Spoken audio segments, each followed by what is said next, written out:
Jane, and welcome to the Late Look North.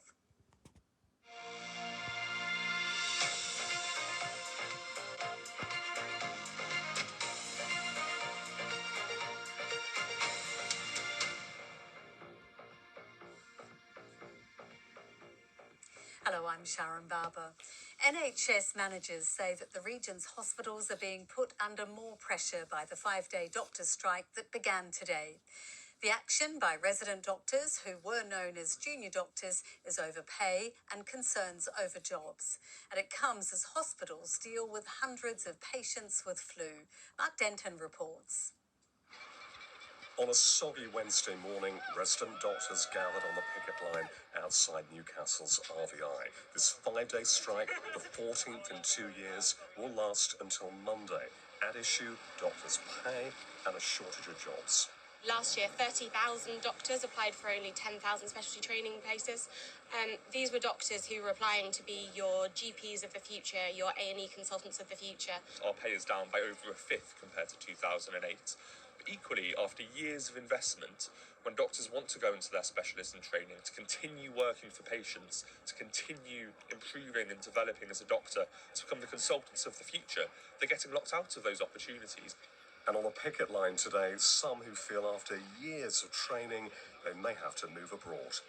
I don't have a job in August, so I might be forced to go to Australia, and I really don't want to. I want to stay here, I want to be a consultant, and I want to treat patients from this country. There was also a picket line at the Cumberland Infirmary in Carlisle today. This latest strike comes at a time where our NHS is under great pressure, with Christmas round the corner and a rise in flu cases. Over 200 beds are currently occupied by flu patients across the northeast and North Cumbria.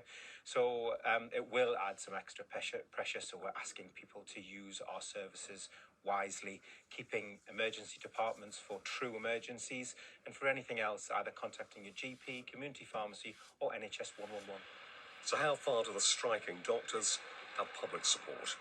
Whilst I've got a little bit of sympathy for the pay concerns, I don't know, I think time is wrong. I do feel sympathy for the junior doctors, because I think if you actually look at their hourly rate, it's really, really low.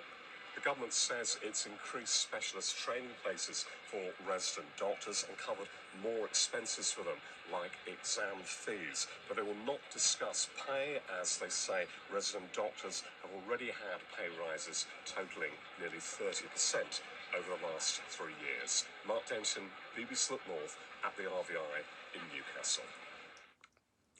An investigation is ongoing tonight following a serious incident in County Durham. The police, ambulances, fire engines and 2 helicopters were called out to Ferry Hill this morning. A 49-year-old man suffered eye injuries caused by an unknown substance, while a 44-year-old man suffered stab wounds. Julie Smith sent this report. This was the scene on Parker Terrace this afternoon. With the police investigation underway, a cordon was in place at both ends of the street. Neighbours who didn't want to go on camera told us they hadn't heard anything, but this wasn't what they expected to see in their street. Whilst forensic teams worked here to gather evidence, including seizing property and recovering a car, the public were asked by the police to avoid the area. A Great North Air Ambulance Service spokesperson said they sent 2 air ambulances to the scene, one from Cumbria and the other from the northeast. The teams worked alongside North East Ambulance Service to treat the 2 men who were taken to hospital by road.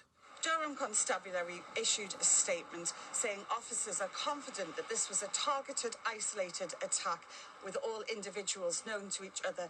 They do not believe it poses a wider threat to the public. The cordon has now been lifted and the road is open. Julie Smith, BBC Look North, Ferry Hill. In football news, Newcastle United are one step closer to defending the Carabao Cup after a dramatic 2-1 win over Fulham at St James's Park. Adam Samuel has this report. After Sunday's disappointing loss to Fulham, fans were well behind Eddie Howe and his side. Johan Wissa was one of 6 changes made this evening, his first start for the Magpies, and repaid the manager's faith with his first goal in black and white. Fulham, though, were quick to respond. Sasha Lukic scored on their last visit to St James's Park in October, and he was on target once more to make it 1-1. Just 2 minutes later, Wissa had a chance for his second on the night, and he'll be disappointed with this headed effort. The Magpies dominated the second half, but with full time near, Lewis Miley was sensationally denied by the goalkeeper. From the resulting corner, though, a deserved winner.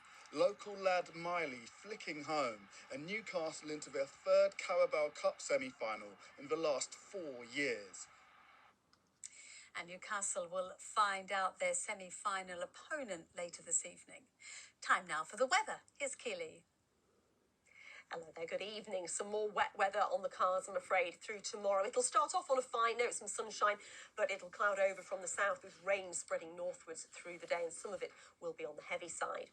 This evening's rain will clear out into the North Sea. It'll be followed by a few showers, but also some clear skies.